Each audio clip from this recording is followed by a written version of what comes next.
Hello everyone, मैं नरेश शर्मा आप सबका वेलकम करता हूं इस सेशन में। सेशन है हमारा यूक्रेन के लिए पीस कॉन्फ्रेंस। दोस्तों, वर्ल्ड में इस समय दो प्रॉब्लम्स चल रही हैं अभी। एक तो प्रॉब्लम है इजराइल और हमास का जो कॉन्फ्लिक्ट है। दूसरी उससे भी बड़ी एक प्रॉब्लम जो हमें दिखाई पड़ती है वो है रसिया और यूक्रेन के बीच जो कॉन्फ्लिक्ट है, जो वॉर है। 2014 में रशिया ने यूक्रेन के क्रीमिया वाले रीजन पर कब्जा कर लिया। उसके बाद 2022 में यूक्रेन और रशिया का जो कॉन्फ्लिक्ट है फिर से स्टार्ट हुआ। उसके बीच में कई सारे एग्रीमेंट्स वगैरह भी हुए और कुछ बातचीत भी हुई, मींस 2014 और 2022 के बीच में। लेकिन कुछ बहुत ज्यादा उसका रिजल्ट नहीं आया। जो पीस लाने के, एस्टैब्लिश करने के, पीस एंश्योर एस्टैब्लिश करने के जो एफर्ट्स थे उनका बहुत ज्यादा रिजल्ट्स नहीं निकला। बहुत सारी कंट्री हमने देखे तो कोई रसिया का समर्थन कर रहा है तो कहीं दूसरी तरफ यूक्रेन के सपोर्ट में है। अगर इसमें हम बहुत ज्यादा रोल अगर किसी का पाएंगे तो हमको दिखेगा यूएसए का। यूएसए एक ऐसा कंट्री है जो दूसरों के कंधों पर रख करके बंदूक चलाता है। मींस जब यूक्रेन और रशिया का इश्यू हुआ तो यूएसए ने अपनी दुश्मनी निकालने के लिए ऐसे समझो कि यूक्रेन को यूज कर लिया कि हम आपको वेपन्स देंगे। बहुत सारा उसका बैकग्राउंड ये सब रहा। और जो यूरोपियन यूनियन है या हम यूरोप की बात करें तो उसके बहुत सारे कंट्रीज ने यूक्रेन को सपोर्ट किया। लेकिन अल्टीमेटली जो लॉस हुआ, जो पीपल का लॉस हुआ, प्रॉपर्टी का लॉस हुआ, वो किसका हुआ? यूक्रेन और रशिया का। अब बहुत सारे कंट्रीज ने इसमें कोशिश की कि रशिया जो है जीत जाए या यूक्रेन की विजय हो जाए, ऐसा कुछ बहुत सारे कंट्रीज ने ऐसा इसमें काम किया। लेकिन अभी एक अच्छा स्टेप हमें दिख रहा है और वो है स्विट्जरलैंड का एफर्ट। स्विट्जरलैंड ने प्रयास किया है कि यूक्रेन के लिए एक पीस कॉन्फ्रेंस को ऑर्गेनाइज किया जाए। और कहां पर किया जाए? स्विट्जरलैंड में ही। स्विट्जरलैंड का अभी तक का जो स्टेटस है वर्ल्ड में, जो उसकी आइडेंटिटी है, वो है एक न्यूट्रल कंट्री की। मींस अभी तक उसका किसी वॉर एफर्ट्स में उसका कोई रिकॉर्ड नहीं मिलता हमको। वो ऐसा कंट्री है जिसका किसी अदर कंट्री के साथ में मोस्ट ऑफ द केसेस में हमें कोई कॉन्फ्लिक्ट दिखाई नहीं पड़ता। अब यहाँ पर जो स्विट्जरलैंड है वो प्रयास कर रहा है कि वर्ल्ड के सारे कंट्रीज जो मोस्टली जो इम्पोर्टेंट नेशंस हैं, जिनका वर्ल्ड की पॉलिटिक्स पर कुछ दबदबा है, कुछ इन्फ्लुएंस है, उन सारे कंट्रीज को उसने इनविटेशन भेजा है। और उस इनविटेशन के बेसिस पर हम यहाँ बात करेंगे कि क्या ये जो यूक्रेन पीस कॉन्फ्रेंस है, क्या इसके रिजल्ट हो सकते हैं। सबसे पहले मैं यहाँ पर बात कर लेता हूँ, इसके बैकग्राउंड में बात करूं तो देखो 24 फरवरी 2022 को ये वॉर स्टार्ट हुआ और उससे पहले 2014 में हुआ था। अभी जो एफर्ट्स हैं स्विट्जरलैंड के, उससे हमें थोड़ी सी होप दिखाई दे रही है। अभी इस समय स्विट्जरलैंड ने अराउंड 165 कंट्रीज को इनविटेशन भेजा है कि आप आइए स्विट्जरलैंड में और मिलकर के बात करते हैं। और इन दोनों कंट्रीज के बीच का जो युद्ध है, जिसमें बहुत सारे इनोसेंट लोग मारे जा रहे हैं, बहुत सारे बच्चे, बुजुर्ग, महिलाएं, सबकी डेथ हो रही है, बड़े लेवल पर उनकी किलिंग हो रही है। तो स्विट्जरलैंड का जो एफर्ट है वो हमें यहाँ पर कुछ जो है अच्छा काम करते हुए दिख रहा है। ठीक, अब हम इंडिया के सेंस में अगर इसको देखें कि भाई इंडिया का इसमें क्या रोल हो सकता है, तो सीधे सीधे से हमारे पास में कुछ पॉइंट्स हमें दिखाई देते हैं। देखिए आप, पहला पॉइंट तो हमें ये दिखता है कि no doubt India top list पर है, बिकॉज जो स्विट्जरलैंड है उसके पहले 2 मिनिस्टर्स इंडिया आ चुके हैं। उसके बाद वहां के जो फॉरेन सेक्रेटरी हैं वो भी रिसेंटली अभी इंडिया आए। उन्होंने भी इंडिया से कहा कि प्लीज आप जो है पार्टिसिपेट करिए और आप इसमें बड़ा रोल प्ले कर सकते हैं। तो ये तो क्लियर हो जाता है कि जब से स्विट्जरलैंड की मिनिस्ट्री, वहां की गवर्नमेंट, वहां के सेक्रेटरीज इंडिया से बार बार कांटेक्ट कर रहे हैं, इंडिया आ रहे हैं और बातचीत करने की जो है एफर्ट्स लगा रहे हैं कि इंडिया इसमें एक अपना मेजर रोल प्ले करे। ठीक, अब इंडिया का इसमें क्या रोल हो सकता है, इंडिया को हम किस नजरिए से इसमें देखें? तो पहला कि भाई इंडिया जो है रसिया का एक क्लोज पार्टनर है। गांव में शहर में आपने देखा होगा कि दो भाइयों में यदि झगड़ा हो जाता है, कॉलोनी के गांव के 4-6 लोगों में अगर कोई प्रॉब्लम हो जाती है तो आसपास के लोग उसको, दोनों ही साइड के लोगों जो होते हैं, जिनको कई बार पंच बोल देते हैं, वो मिलकर के उस इश्यू को सॉल्व करने की कोशिश करते हैं। तो भैया रशिया का इंडिया एक अच्छा दोस्त है, तो इंडिया का इन्फ्लुएंस रशिया पर है और रशिया के जो प्रेसिडेंट हैं कई मामलों में इंडिया की बात को मानते भी हैं। कई सारे ऐसे एग्जांपल्स भी हमें देखने को मिलते हैं। और इंडिया ब्रिक्स का भी एक बड़ा मेंबर है, एक इंपॉर्टेंट मेंबर है, बिकॉज इसमें रसिया भी है और इंडिया भी है, दोनों ही कंट्री हैं, तो इंडिया बड़ा रोल प्ले कर सकता है। और क्या है, इंडिया एससीओ का भी मेंबर है, शंघाई कोऑपरेशन ऑर्गेनाइजेशन, उसका भी मेंबर है इंडिया, तो यहां पर भी इंडिया बड़ा रोल प्ले कर सकता है। और जो ग्लोबल साउथ है, जिसमें डेवलपिंग कंट्रीज के लीडरशिप की अगर हम बात करते हैं, तो इंडिया को कभी हम इग्नोर नहीं कर सकते। मींस ग्लोबल साउथ में जो डेवलपिंग कंट्रीज हैं उनका लीडर है एक तरह से इंडिया, तो ये यहाँ पर भी बड़ा रोल प्ले कर सकता है। प्लस इंडिया अपने आप में एक एस्पिरेंट है, किसके लिए? वर्ल्ड की लीडरशिप के लिए। तो जिस तरह से वर्ल्ड में अभी रशिया, चाइना, यूएसए, इनका जो दबदबा चलता है, इनकी तूती बोलती है, इनका इन्फ्लुएंस है वर्ल्ड की पॉलिटिक्स पर, वैसे ही इंडिया के भी अपने एस्पिरेशंस हैं कि वर्ल्ड की पॉलिटिक्स में बड़ा रोल प्ले करे। आपने देखा होगा बहुत सारे टाइम पे मोदी साहब इसको कहते हैं कि इंडिया जो है बैकग्राउंड में बैठ करके नहीं देख सकता, India will play an active proactive role in the politics of the world. तो वो सब हम देखते हैं, तो यहां से हमको ये देखने को मिलता है कि इंडिया इसमें कैसे रोल प्ले कर सकता है। तो इन मीडियम्स के थ्रू इंडिया अपना रोल प्ले कर सकता है।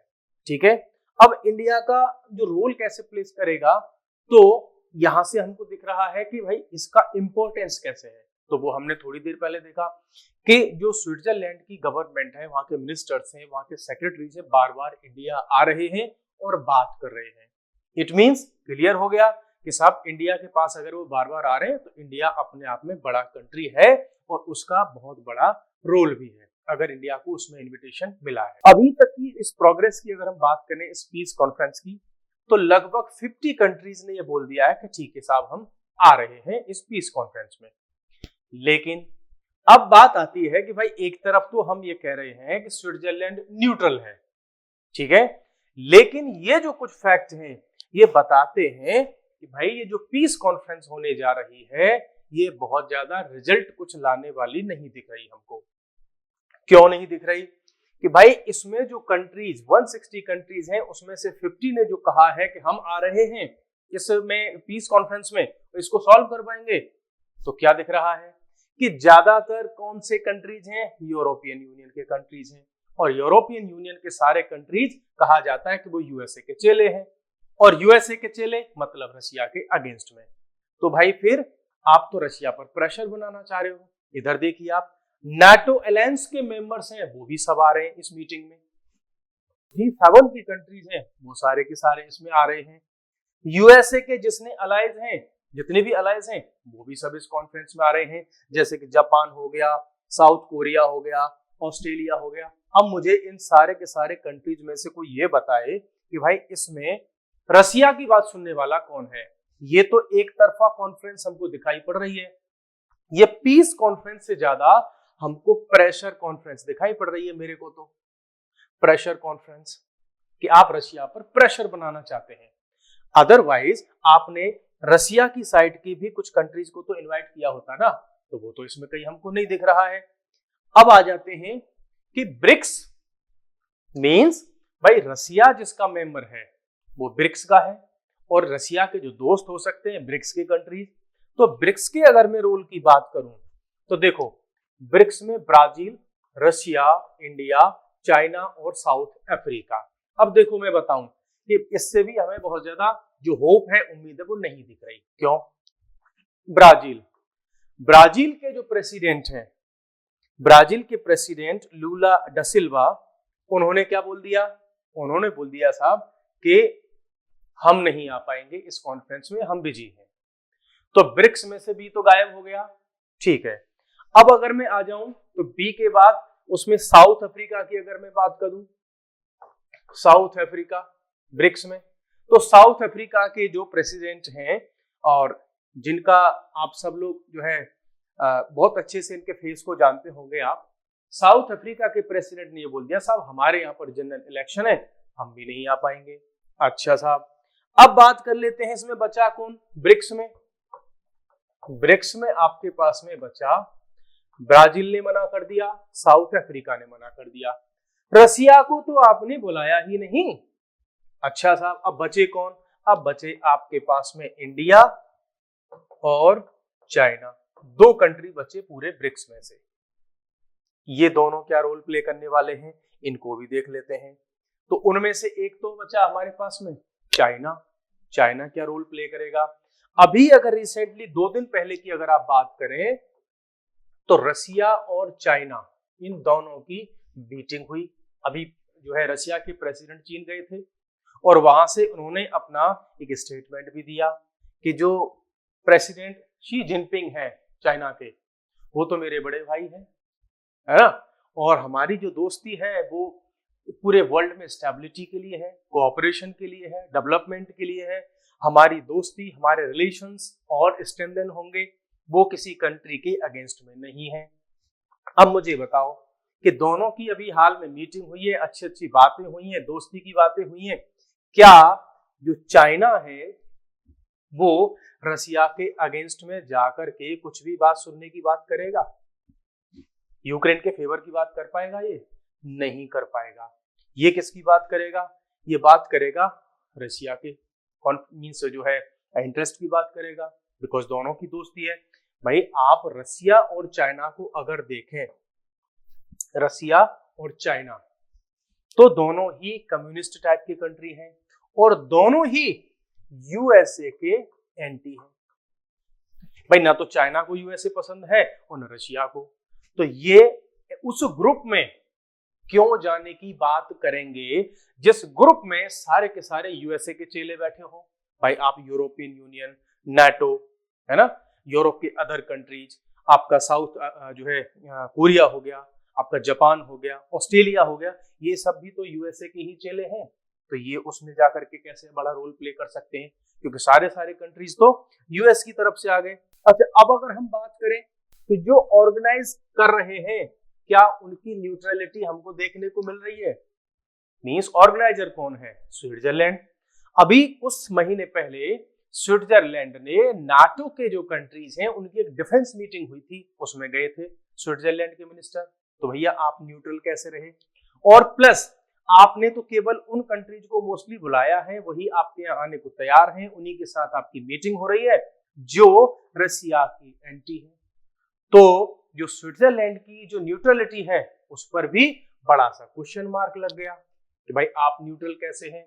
उसका एक एग्जांपल देख सकते हैं हम, फैक्ट देख सकते हैं कि जब यूक्रेन और रसिया दोनों का वार स्टार्ट हुआ तो इस स्विट्जरलैंड ने रसिया पर सैंक्शंस लगा दिए।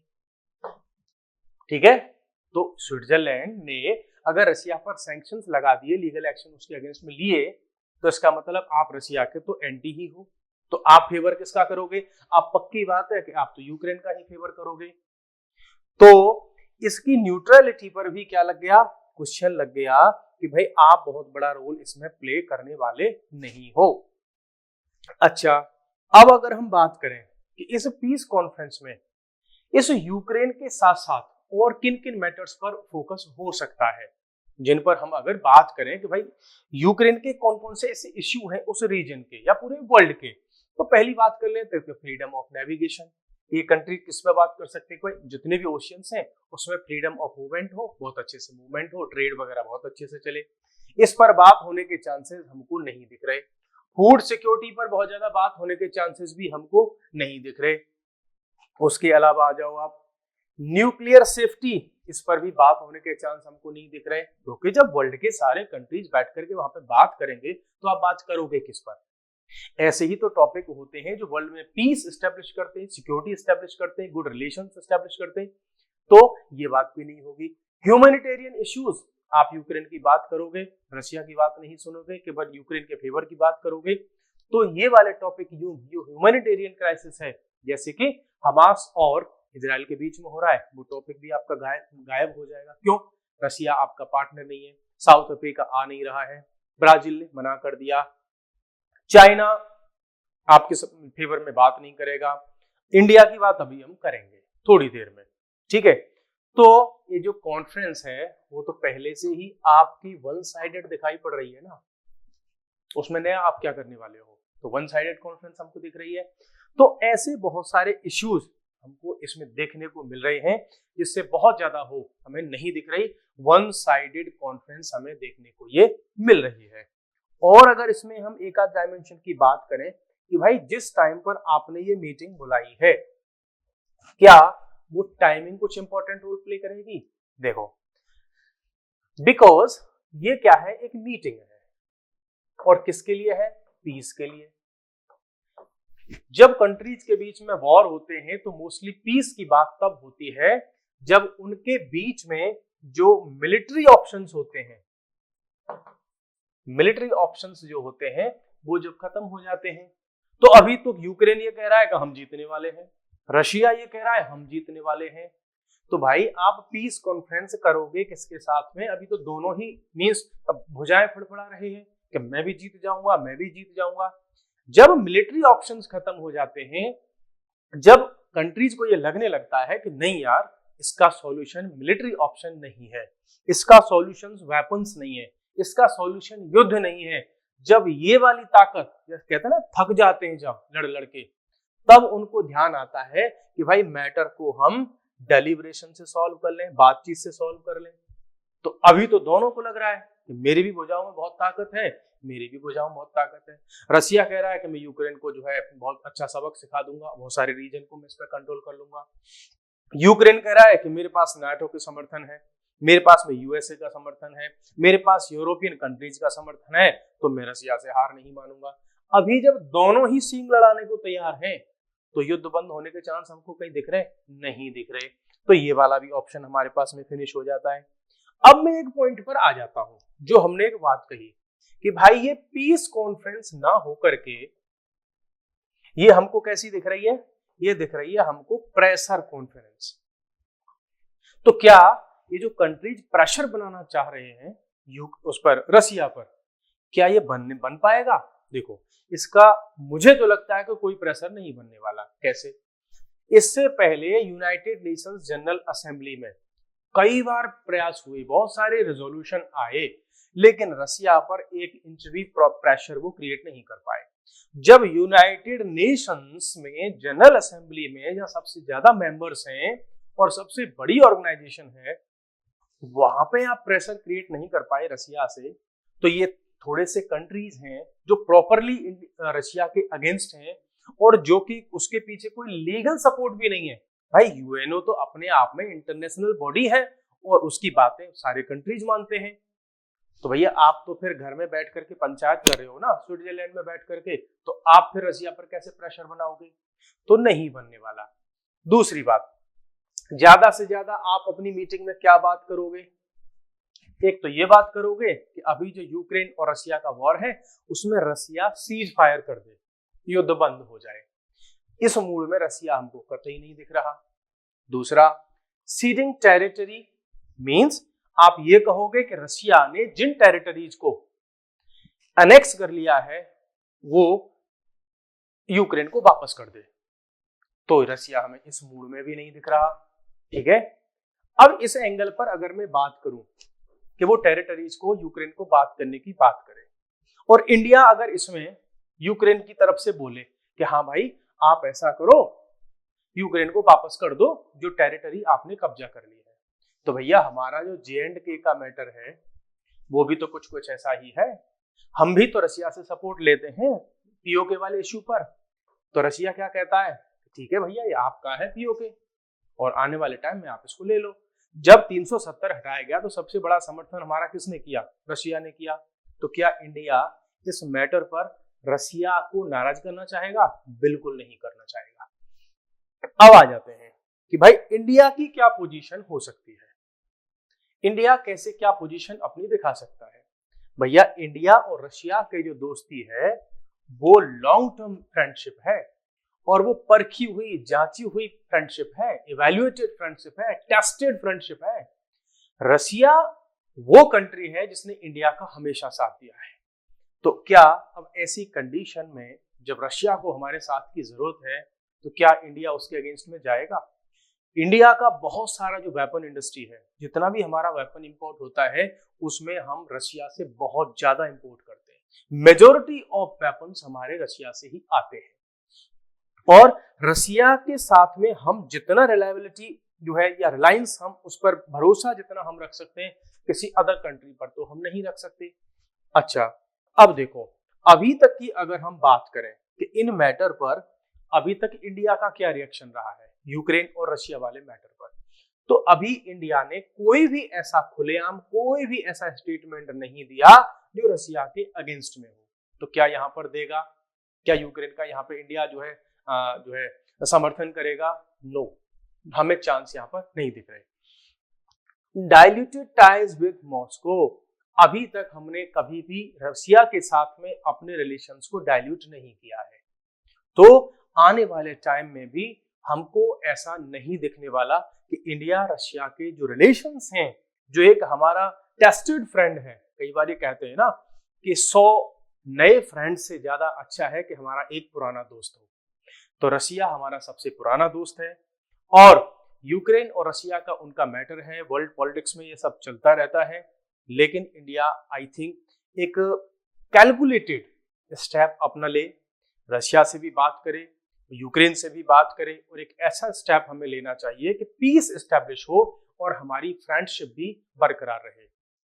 तो यहाँ पर कंक्लूजन में हम ये कह सकते हैं कि जून में ये जो पीस कॉन्फ्रेंस होने जा रही है इसमें इंडिया बड़ा रोल प्ले करने वाला है और जो रशिया है उसको इनवाइट किया नहीं है।